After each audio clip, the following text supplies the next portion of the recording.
So, good day to all sa lahat po ulit na makakapanood nito. So, walk tour po ulit tayo.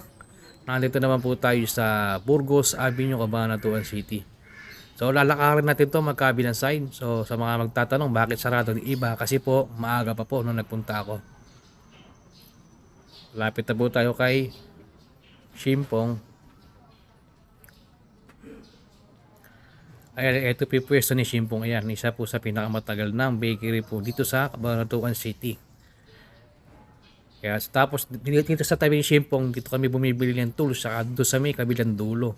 So hindi pa uuso yung Lazada at saka Shopee noon. Dito po takbuhan namin basta tools.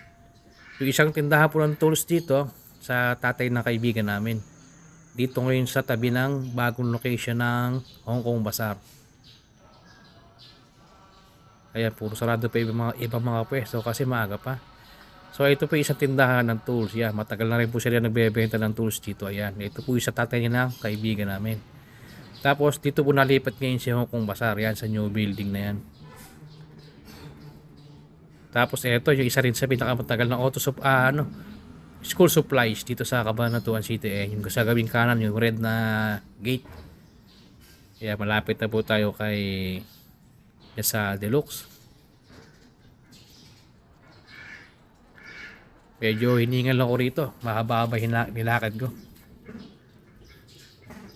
Ayun na po si Deluxe, natatanaw ko na sa may gawin dulo. So maaga pa kaya siya ay close pa. Ayan po si Deluxe. Ayan.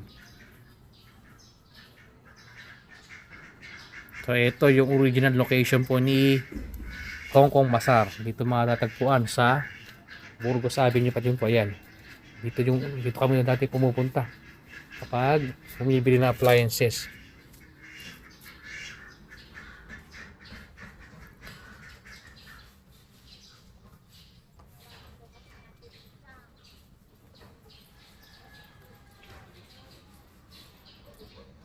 Ito nilalakad ko po noong araw to nung nag-aaral ako dito sa CIC noong elementary.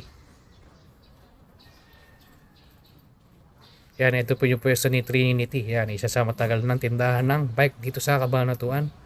At susunod po ay si Heads. Pati po studio na to, matagal na dito sa Burgos to. Ayan, ito po ngayon si Heads. Ayan. Isa mga nag-request natin followers. Ito po ngayon yung Heads. So, still nag-ooperate sila. So, lakad lang po tayo. Dati rin po may branch ng Blas Edward dito sa tabi ng gate ng CIC. Dito sa Burgos Gate. Ito ata yun yung Burgos Gate. Tapos ito yung si Elegant. Ayan. Matagal na rin pong tindahan ng school supplies dito sa Cabanatuan yan. Tapos yung gawing kanto, tindahan din doon ng mga PX goods ito sa pinakakanto rito. Yung malapit na po. So iba na po yung umuupang ngayon doon natin. Nakikita ko rin po yun. May mga tinda mga PX goods. Kaya malapit na. Ito po yung mismong kanto na to. Nakalimutan ko yung pangalan yan. Puro PX goods po yung tinda nung araw dyan.